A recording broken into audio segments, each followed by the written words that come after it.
access to such service. Next slide, please. So what is an urgent grievance? So the rights of recipients of mental health services allows people who are receiving services from most mental health agencies and group homes to file grievances directly with the state of Maine if the grievance is considered urgent. So I just want to kind of stop here for a second. There are essentially two types of grievances in the rights of recipients. For those who don't know, the rights of recipients are state regulations that are applicable to most places that are licensed by the state of Maine for mental health services. And so there's a way that people can file grievances by essentially giving a first level grievance that sort of lays out the problem, and then the provider and the individual try and work it out. If they can't, then they go through a process of appealing that. It takes some time. The urgent grievance, on the other hand, is a grievance that can be filed directly with what is now called the Office of Behavioral Health, which used to be Substance Abuse Mental Health Services, for grievances that arise in the community. And these are only for grievances that arise in the community we're talking about for this training. So that's why I mean, it's called urgent. And so I want to get into what exactly is an urgent grievance. So next slide, please. So as I said, the difference again is that the regular grievance can only be filed first with the mental health agency, and they can have up to 10 business days to respond. So it takes a while to get a response. Next slide, please. So what makes a grievance urgent?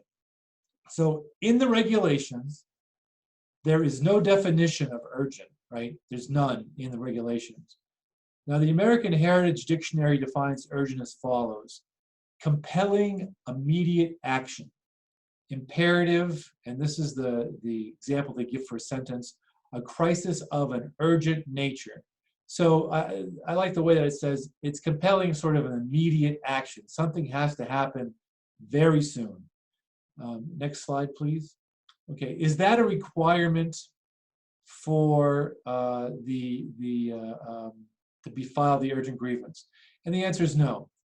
The rights of recipients is very broad. It gives the person the right to file an urgent grievance for anything that they believe they think is urgent.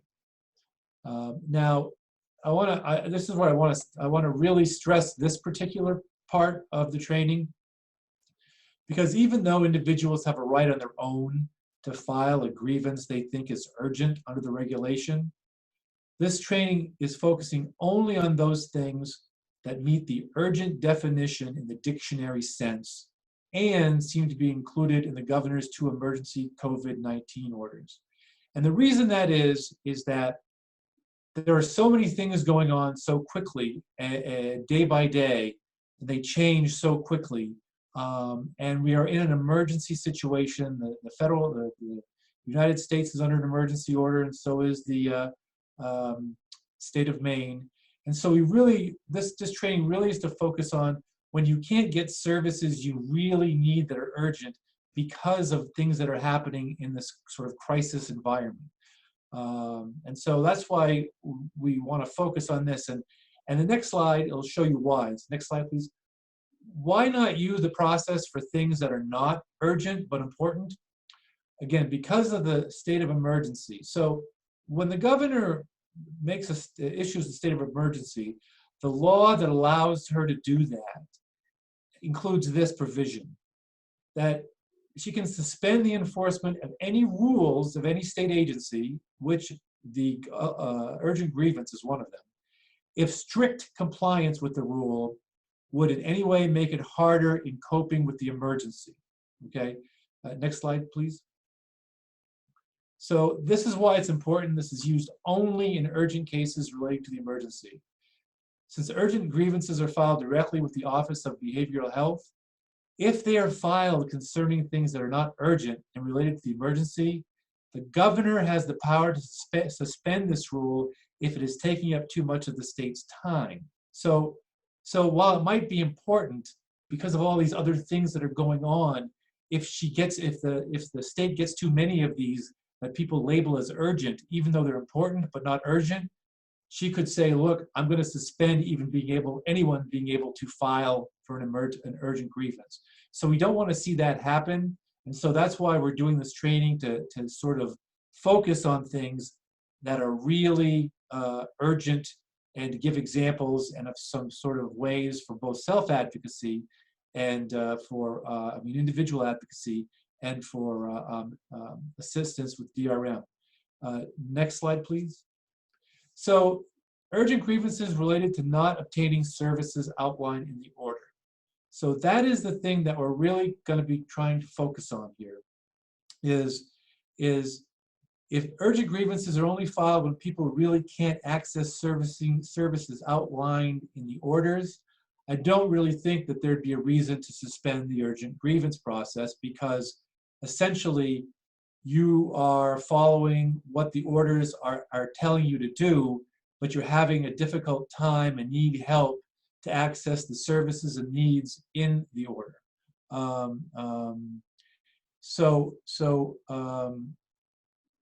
And this is why this is important right here.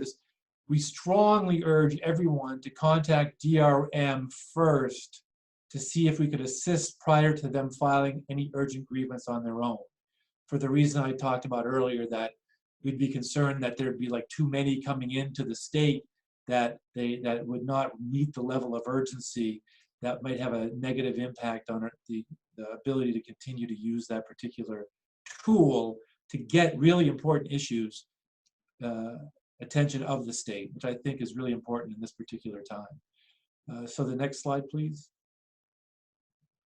Okay, so I'm going to go over now the governor's emergency COVID-19 orders, and there is they're very substantive. And so we are going to, we have the actual orders that we're going to post online with this training. And if people want us, we could also, if they want to give us their email addresses, we can send them to the individuals individually. So that this is not an exhaustive list of what are in these orders. What we've done for this training is we have sort of lifted out what we think are very sort of relevant things in the orders relating to licensed mental health services. And that is because that is what the urgent grievance regulations apply to. So for example, there may be problems with, say, a business or something, but if that business is not licensed by the state for mental health service, then the urgent grievance can't be used. So that's why we're very narrowly focused on these things. And that's why we've lifted them out. And so the orders are much more broader than what we're putting forth, but we've lifted it out so that they're relevant to the what we view as a lot of things that would be in for mental health services. So essential businesses include pharmacy and other medical, psychiatric, and long-term facilities, group homes, residential treatment facilities, behavioral health, healthcare, dental, and long-term services and support providers and organizations, grocery and household goods, including convenience stores. And essential businesses also include post office and shipping outlets, banks and credit unions, gas stations and laundromats, legal, business, and professional services, and all utilities. So next slide, please.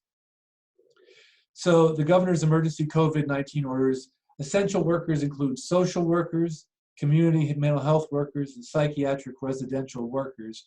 And one of the things that her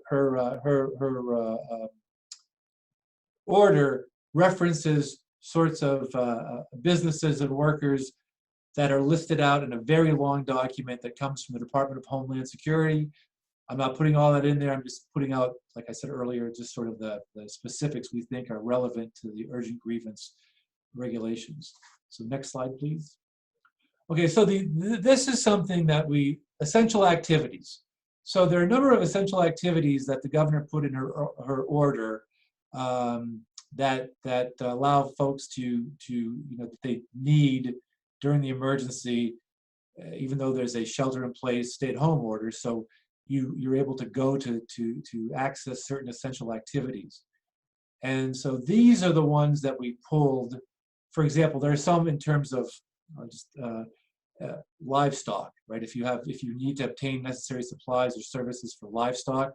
We didn't put those in the summary because I've very rarely come across that in terms of grievances. And so we aren't just lifting and putting exactly in. But if you want to see the specifics that you think might not be covered in the summary, but still would be something that's important to you, please look at the orders that we've attached in the website, and also if you want us to send it to you via email. So essential activities include obtaining necessary supplies or services, and this is a big one, the groceries, products to maintain safety and a clean environment, sanitation, then assessing medical or behavioral health or emergency services, obtaining medication or medical supplies, childcare or other activities essential for health or safety, traveling to and from a federal, state, or local government building for a necessary purpose, and travel required by a law enforcement or court order. So next slide, please. So again, is that all there is? No, the orders are very detailed, have been attached to this training. Now this is a very important part of what the focus of the training is on and what we want folks to think of in terms of their needs. So the training focuses on a limited number of issues. There are ones that relate to when mental health agencies either, one, provide the direct essential service, right, or need, the service or the need. So you have a need like groceries, so that the mental health service doesn't sell you groceries, so that they wouldn't be providing that. But two, responsible for helping you get that essential service or need. The mental health agency might be responsible for helping you get the groceries. So there may be certain instances where they provide the actual thing, and other instances where they help you get the thing you need. And both those things may rise to the level of an urgent grievance because it comes within the umbrella of the governor's orders. So next slide, please. So the types of essential services or needs, we've sort of separated it out to two main things that we see just in the recent month that this thing has happened. That one is the services that help keep you out of the hospital, and then services that help keep you safe in the community. And we listed food, medical care, housing, and financial services. And so we're going to go through each one of those. Next slide, please. Okay, so services that keep people out of the hospital. And I think this is a really important one because the state does not provide really any mental health services on its own, right? They don't provide it, other than they have some case managers in correctional sort of environments, but just in the community generally, they don't provide the actual sort of mental health service. They contract it out. And so a lot of those services are designed to help keep people safe in the community, help keep people from going to the emergency room. And so if it's a service, and especially in this time when the emergency rooms may need to be kept open for things that deal with the emergency, that if a service you received in the past, right, that kept you out of the emergency room, that you aren't receiving now, that is definitely something that is maybe urgent that the state should be made aware of, because if those particular services should be given to you and are not, then that creates a risk of you going to the emergency room, which is something the state does not want you to do if it can be avoided with other services that they're contracting providers for. That being said, there also may be, because things happen so quickly over the course of this particular crisis, that there may be a way to address certain things creatively, right? That will not be the same as it was prior to this crisis, but that if people are made aware that there's a problem, there may be a collaborative way to address it to still meet the need, but maybe just differently than the way it was before. But the underlying issue here is that if you think that you were getting a service before, and even if you weren't getting a service before, if you're like, hey, I need this to keep out of the emergency room, That's a really important one to focus on. Then it's the same sort of concept with any service you received in the past that helped you manage a crisis without having to call 911 that you're not receiving now. And then any service you received in the past that made you less likely to need the service of the police, ambulance, or fire and rescue that you are not receiving now.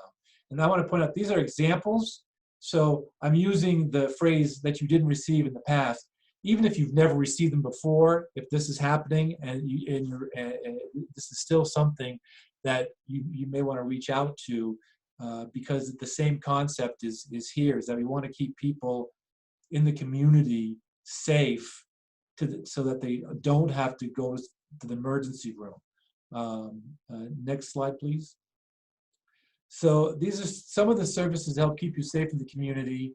Are the crisis services. There's a statewide crisis hotline, phone and text. The local mobile crisis you can access through contacting the crisis hotline. Face-to-face, telehealth, phone, and there are crisis stabilization units accessed through contacting the crisis hotline. Next slide. And then there's a peer support service, the Intentional Warm Line, and that's the phone number up on the screen. And it's open 24 hours a day. The peer support recovery centers, there's a link to those with the COVID-19 contacts. And then the behavioral health homes, if you're currently in the service, if you are currently in the service, have peer support specialists in them. So next slide, please.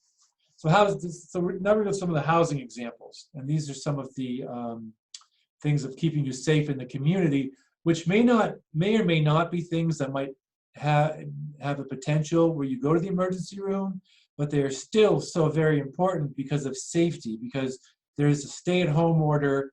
We don't want people out of their homes because of the spread of the virus. And so the housing examples are eviction from a mental health group home or apartment staffed by an agency, not getting assistance from your service provider and you're getting evicted from, say, a regular apartment, not getting help with assistance to get or keep a housing voucher. And that includes things like applying for BRAP, which is Bridging Rental Assistance Program, which is a state-wide voucher, general assistance, and Section 8.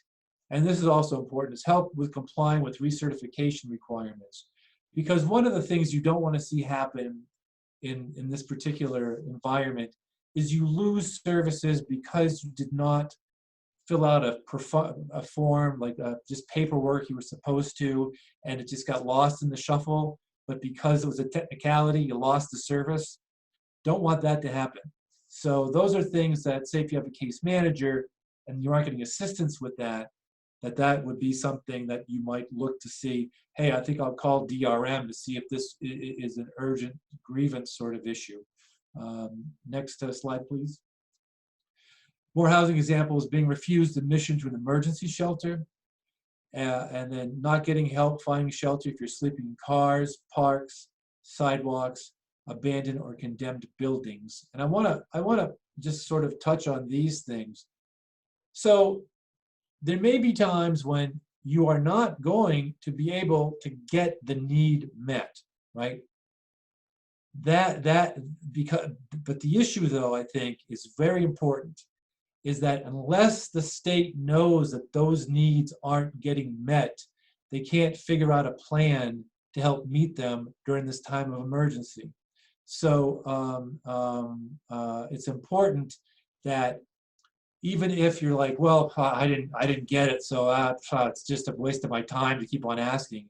No, it's not. It is not, because that's why we're here to help advocate, but also to make sure the state's aware of these needs, because they can't address things they don't know about. And so I just want to make that clear, that just because you don't get the thing you need in the moment doesn't mean there's not hope, but we have to make sure that the right people know what's going on. Next slide, please. Hey, Mark, can I jump in on the housing one for Yeah, one sure, second? Kevin. This is Kevin. I'm going to jump in on the video. Hello, everybody. So Kevin Wovich, one of the attorneys with Disability Rights Maine. I just wanted to just quickly touch upon the group home piece, eviction from a group home, because I think it's just I want to give an example of why it may be important to contact us if you have a question. So just as one example related in particular to group homes, someone living in a group home may get a notice, an eviction notice, a notice to quit from the group home. But at the same, and so they might get that and say, well, okay, it looks like I'm being kicked out, I'm done. But one of the nuances of living in a group home related to that issue is that the state also has to approve the termination of the services. And so that notice to quit may be kind of moot in that instance because of the fact that the state has not approved the eviction from the group home. So I think I just wanted to touch upon that example because I think it's important to think about not just as Mark said, it's somebody told me this, so I'm done, I'm out. And it's important to ask those questions because there are certain instances such as mental health group homes where the state is requiring every agency to get approval before they discharge someone. But they might not tell you that, or it might not come up when you get the notice to quit in the housing. So I'll let you get back to it, but I just wanted to give that example. Thanks. Thank you, Kevin. That's really important because in this time of emergency, if anybody is getting their services, notice saying that their mental health services, housing or otherwise, is being terminated or ended, they need to call the Disability Rights Maine. Okay, I really want to make that clear. Your services, if you have mental health services and you get a notice they're being terminated or you're going to lose them, call us. We'll see if we can help. So that's a very good point, Kevin. I appreciate that. Next slide is the financial examples. And this is not getting help with accessing your bank accounts needed to pay bills. And some people think, well, that's not like food or anything. If you don't pay your bills, you can get evicted. You can get your credit rating can get just tanked. You can lose it, and especially in this age of having now to have you have to have like internet access. You don't pay your cable bill, and then you get your cable bill cut. You lose access to everything. So this is really important. Not getting help with denials of essential benefits, and that goes to what I was talking about earlier with if someone is going to try and cut your services. But the same thing with food stamps, or the same thing with Social Security, or those sorts of things. You get any notice you get it's going to terminate your a certain benefit. And not getting help with assistance if you now qualify for CARES Act. That's the federal law that was passed, a big stimulus package of $3 trillion or whatever it was. And there are other new federal and state government assistance laws that were put in place to help during this pandemic. And so, if you're not getting help with, say, if you are eligible for the $1,200 government payment, or if there's food stamps or Maine Care. So basically, if you have like a case manager or ACT or somebody who's supposed to help you with navigating, I mean, these are very difficult things to navigate. As if you've seen in the news, they can be very complicated. But you don't want to not be able to get something you qualify for, whether maybe it's extra food stamps or the $1,200 payment, whatever. So that's another financial example. Next slide, please. Now this is things that are happening, and this is a very, very important slide, is that these are all very urgent, and it can be very urgent in different scenarios. One, not getting help with refilling prescriptions, not getting help with medication administration or of delivery that was previously provided by a mental health agency. So say if you went to the office to get your medications, or your medications were delivered to you and they're no longer delivered to you, and you're having a hard time having someone assist you with that, that could be an urgent grievance. Not getting help with accessing your medical appointments. That's another. If there are things you really need to go to, you have to find a way to, either do it through telemedicine. And this next one is the telemedicine one. Is that not getting help with assistance in securing the adequate technology if a provider is telling you they can only treat you via telehealth. So this is coming up, and and I just want to point out one thing. Everyone is sort of making it up as they go along, because nobody a month ago could, was planning even remotely for a time when people had to stay 6 feet away from each other and couldn't leave their houses. So one of the things that's, I think, is very important is to really to really understand that if someone says I can't do something and uses and says, well, obviously because of the order of the governor or the pandemic, it might not be a bad reason, right? It might be a very legitimate reason. But just because something's a legitimate reason does not mean you don't still have the need. And so that's what this focuses on, is getting the information of why that need can't be met. It's not a question of you should be doing this and you're not doing this. No one could predict some of this stuff. And so it's basically to find out why you can't get the need and how the state or others can help you get it. And so like with this, a lot of providers might say, can only treat you through telehealth. Well, if you don't have the right technology, that could be a need, right? That could be something that would be maybe an urgent grievance. And then if not getting help with assistance when a medical or mental health service cannot be delivered via telehealth, but that's all that's offered. And so the rules are changing day by day in terms of whether something can be delivered through telehealth or whether something can't be delivered through telehealth. So these things are going to be on a case-by-case basis, but that's why we suggest that people call us so that we could review sort of each one to kind of think, to determine whether we could help assist or not, depending upon the specific facts of each of the calls. Next slide, please. So travel to and from government buildings for necessary purpose. Now, that sounds like an odd thing. That's taken directly from the governor's order as an essential, sort of service, essential necessity, need. Is that, so for some examples are as follows would be, not getting help with accessing your post office to get mail if you have a P.O. box or important need. So, like say KeyPro, they send you something in the mail and it's got a deadline. If you get your mail at a post office box, you need to get there, or you need some way to get your mail. And I think this is a really important point. So like you say, hey, I need to get my mail from my post office box. And your case manager provider might say, well, we can't transport you because we're going to be more than 6 feet with each other in the car. Well, that doesn't mean some sort of creative thing might work. Could you do a mail forwarding? Could somebody call the postman, the post office postmaster, and say, is there a way that I could pick it up for the person? Is there a form that I could use?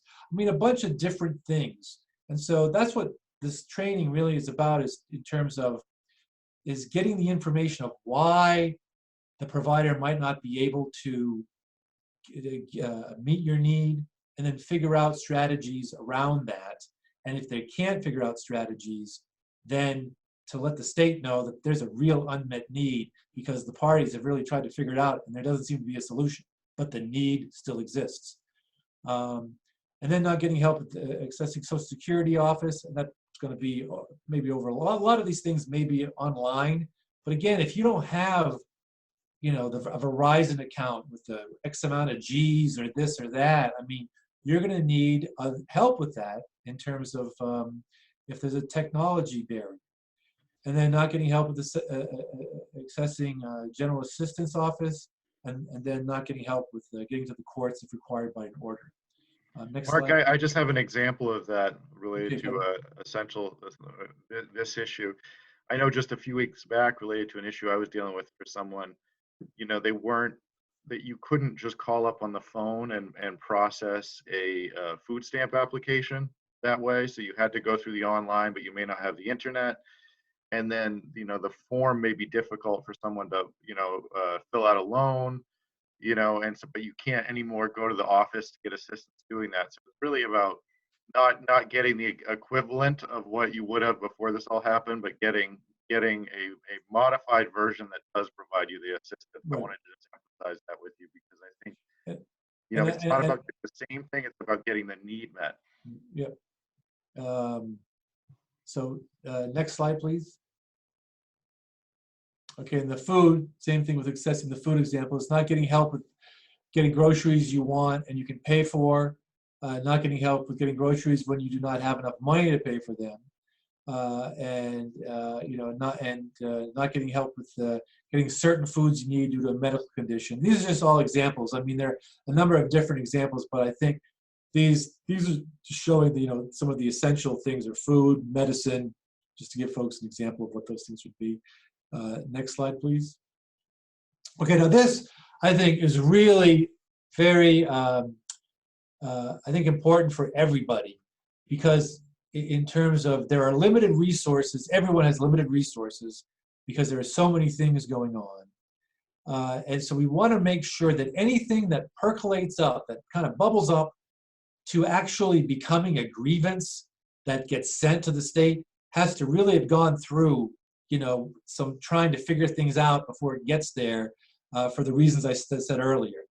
So we developed this sort of form, and I want to go over it with in terms of, in some cases, you may want to try and work out the problem with the provider before calling DRM. So next slide, please. So this is an individual advocacy tool. So the following is a one-page form designed to allow you to give to the provider information about what your needs are, why you think they're not being met, and this gives them the opportunity to give you the reasons in writing so that there's no misunderstanding. Next slide, please.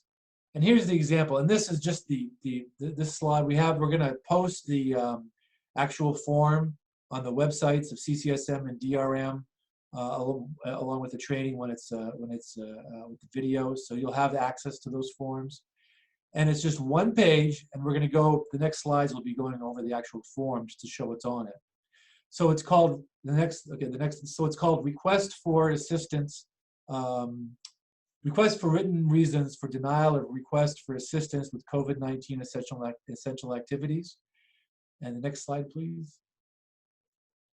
So the form has, you put the name of the agency and your contact information. So it'd be the name of the person of the agency, your name, address, and phone number, and email if you have one. And next slide, please. And then check which services apply. So it's, you basically say on or about, put the date. I ask for assistance with help with the following essential activities as listed in Governor Mills' March 30th, 2020 executive order relating to the COVID-19 emergency.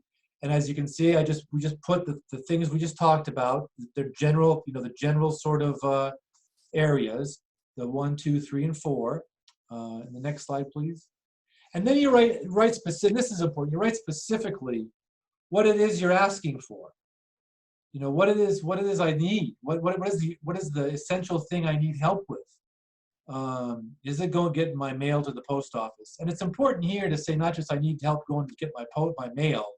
It's I need to get my mail because I'm, because this is my only address, and all my bills get sent there, and all my notices for KeyPro get sent there. Whatever you can do to put in there why it's important, and not just I need to go to the post office when if it's there's not a reason to that say you've gone there in the past 2 or 3 months or 4 months, and it's just you don't get a lot of mail there. So the issue again around why is it urgent to get assistance with this, and then if you can't write it down, you can ask the agency to sort of write it down for you if you're unable to do so. And this is important, is that if the agency says they aren't going to help you with doing that, call us immediately, because that would be a definite accommodation request. And then you can add additional pages necessary. Then sign and date the form. And the form reads, you and your agency inform me that you cannot honor my specific requests. By this form, I'm requesting in writing the following: the reason or reasons why you cannot honor my specific request, a specific explanation of what services you would be able to offer me regarding my request for services as outlined above. And this gets to what we talked about earlier, where you're giving the agency the ability to say, this is what we can offer you, right? So you know exactly what what's available. And then I would ask that you respond to this request in 1 business day by mailing your response to me to my address listed above. If I have listed an email, please also email me your response. This helps make sure there's no misunderstanding and there's not just cross-talking. It's in writing. You know what the agency can do, what they can't do, and it's relating to something in the governor's order. And then if it can't get worked out, then that can be sent to the department because at that point there's a real need, and you've gone through this sort of process to work it out, and the need's still there, but there's no way to address it. Next slide, please. So here's the example of the process. Your request for assistance. Oh, Simone. Hi, Mark. I just want to respond to a question that we've had that just so people can be thinking about it. If you don't have access to the internet and or a printer to print off this form, you can call our office at 207-430-8300, and we will mail anything that needs to go out to anyone who requests it. Oh, and yeah, and the same thing is here, is that just if you call our number, it appears at the end of the end of the slides, and call us, and we will send it out to you as well. Or if you think, if you want us to send it to anybody, really, if you think we'll send it, if you have addresses of where you think people might need it, please let us know. We'll mail it to wherever we think that people think that it should be going. And along with a copy of the slides. And so the example of the process is, your request for assistance with essential services or needs is denied. And I don't use denied in like the denied, mean way. It's just denied. We can't help you. So it's just, it's denied. You discuss with your provider to try and figure out solutions. All right, next slide, please. And then if no solutions can be figured out, you can contact DRM to see if we can help. If you don't want to begin with calling DRM, you can use the form to get a response. And then if you're not happy with the written response, you can call DRM to see if we can help you, regarding what the written reason you got. So any of those things, you can able to do. And next slide, please. Oh, excuse me, I jumped ahead. I just want to make clear, you do have the ability to file your own urgent. I want to make sure the regulations allow you to file your own urgent grievance on your own. You are not required to go through us. You are not required to do any of this. But again, we just would let people know that if that happens to a certain extent, this sort of process may be closed off because the grievances going to the department do not meet the level of urgency in this sort of really emergent situation. So I just want to point that out. The next section of the training is really not part of the training. It's something that came up that we've seen sort of in different parts of the country. And so I wanted to touch on this before I ended. It's do not resuscitate orders. So they are known as DNR orders. And next slide, please. And we want to make sure that no one signs anything you don't understand. You read and understand any document given to you before agreeing to sign it regarding your health care. And what can happen is this, is that people who, or not people, I don't want to, people, in terms of a document, there's documents that you can sign that if in an emergency or things are really kind of going all over the place, or you might be unconscious or stuff, it gives the right to medical professionals and EMTs and things to not keep you alive, right, or to withhold things from you. And so if you sign these things without knowing it before that happens, it could, obviously it could cause you to not get health care you wanted because you didn't know what somebody put in front of you, or you didn't take time to read it. So we want to make sure people understand that these documents are out there, But if you see one, make sure you read and understand it before you sign it. So the next slide, please. So what is a DNR order? And these are, and I'm focusing on the DNR, or do not resuscitate orders, because those things are related a lot to the COVID-19 symptoms and what happens when people can't breathe, and the ventilators that you've all heard on the news and things. So I'm just focusing on it. This is an example to show what one of these orders that you sign, sort of like an advance order for healthcare you sign. It's a document you sign. Oh, excuse me. It's a document you sign that instructs medical staff to not try and revive you if your breathing or heart has stopped. Next slide, please. So the document instructs doctors, nurses, paramedics, and others to not initiate artificial respiration, which also could be the ventilator, CPR, electric shock. And when I say electric shock, I don't mean ECT. I'm talking about the paddles that people put on the heart, that get your heart back on. Intubation, inserting tube to open airways, and giving certain medications for the heart. Next slide, please. This is an example, and it's not so you can read it. This is something that's on the EMT's website, and also the government, the Maine.gov also has a link to this. And I only put this out here so that you can see the outline of this particular form is very unique. You can see the sort of like frame is very unique. So just to give people be aware of the fact that if you see something that looks like this, pay special attention to it. If you are signing things quickly, like releases and stuff, you see something like this, go, whoa. I mean, we want you to read things, obviously, but this would be something that should really grab your attention, because these DNR orders, this is a form that they appear on a lot. So next slide, please. And so again, this is not a detailed explanation of DNR orders. The point is to make sure you read and understand any and all things relating to any healthcare decision you may be designated to someone else to make for you in the future. This also includes things like advanced directives and healthcare powers of attorney. Read and understand before signing anything, because individuals with disabilities, even in this day and age, especially, people might say, hey, your life ain't worth, saving. I hate to say it, that this happens, but it does. And we've seen there's been this rationing and so this could be another webinar, but, in Mississippi and other states, they actually had put in orders that were rolled back because there were complaints with the Office of Civil Rights, where they actually pointed out that they thought that people with disabilities should be on the end of the line for things like ventilators.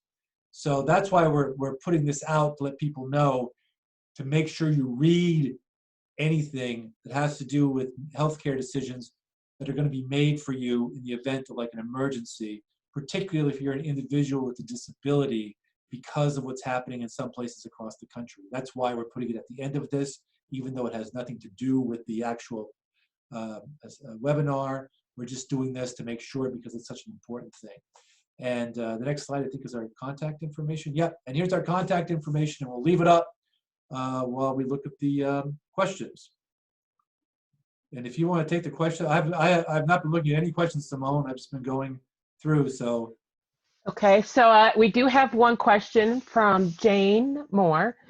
She asked that while the rights of recipients in the grievance process does not apply to most substance use disorder service providers, do you have any advice on how someone might proceed if there is a COVID-19 issue with these providers? That's beyond this sort of, not beyond, but I mean, I haven't looked at that. I mean, I've only looked at the urgent grievances for, things that for mental health. Do you know, Simone? Kevin's got, I've been corresponding with Ryan from our office, who's done a little more research in this. So I'll just answer it very generally, that, related to what Mark's talking about, unless it was, say, related to a mental health program that's licensed as a mental health program, or a co-occurring disorder program licensed as a residential group home for mental health, it wouldn't be covered by the grievance process that Mark spoke about today. But there may be an analysis for that individual related to the Americans with Disabilities Act. It's outside of the scope of this, but there could be certain accommodation requests in that realm related to a substance use disorder, that's disability, related to sober homes, other things. But as far as what Mark's talking about, it would not be covered by this regulation unless it was licensed. But I think Jane brings up a good issue that may be the subject of another webinar, is the issue about reasonable accommodations in things that aren't covered by the rights of recipients. So you know, we may be doing something later. Probably are. We probably will be. Someone's shaking your head, so that means we are. So that's a good point, Jane. In terms of things that aren't covered by the rights of recipients, there are other ways to address things through other avenues that we might be looking at in the future. And in terms of, now I'm seeing the questions. Will this be a fillable form that can be emailed? I think so. I mean, yeah, I think you could. I think we talked to Sarah. I don't see why not. If somebody. Oh, I interpreted that. Sorry, Jane. I read it fast and I thought it said mailed. We certainly. I think if you call either DRM or the Consumer Counsel office, we can email the form, or we can also. We could also print some and be ready to mail some of this stuff out if there are requests for people who don't necessarily have email or at least a printer. If you don't have a printer at home, then having the form in paper form might be easier. It certainly is going to be easier if you have an email that we can attach the document, and then you can attach it and send it to either to Disability Rights, or if you're going to try to work on it with your provider, you can also emailing it. So I think what it is though is that I believe we can, because it's those PDF fillable forms where you can send it, the person can type in the stuff inside the form. I agree. Jane also points out that mail may take too long. So I'm just thinking out loud. Another resource is we can help you with that form over the phone if people call and it's urgent and it needs to get somewhere. When in doubt, I say pick up the phone, call either the council or the Disability Rights Maine, and let us assist in whatever way possible, whether that's helping you fill out a form or we actually address the issue right then and there. You know, I may hear something that you may not think is urgent, and I may think it's urgent, and I may say, I think you need to call Mark and Kevin and their team. And so we will just, you know, like Mark said over and over again, this is a time that we have not ever experienced. So we're going to just keep working at this, whether we have a well thought out plan of how we're going to address it. We'll just do the best we can in the moment, whether that's on the phone or email or any way that we can address it. Any other questions from folks? We're probably right close on time. That's good. We didn't even practice it that way. So, all right, there's no more questions. We appreciate everybody signing on. And again, it's going to be, it was recorded and it'll be posted. And we probably are going to be having more of these webinars as long as this state continues. But we want to get the information out and make sure that people know that we're there for them. So thank you all. Thank you, everybody. Stay safe. And we'll be in touch. This information will be posted on the Disability Rights Maine website, as well as the Consumer Counsel System of Maine website. Thanks again.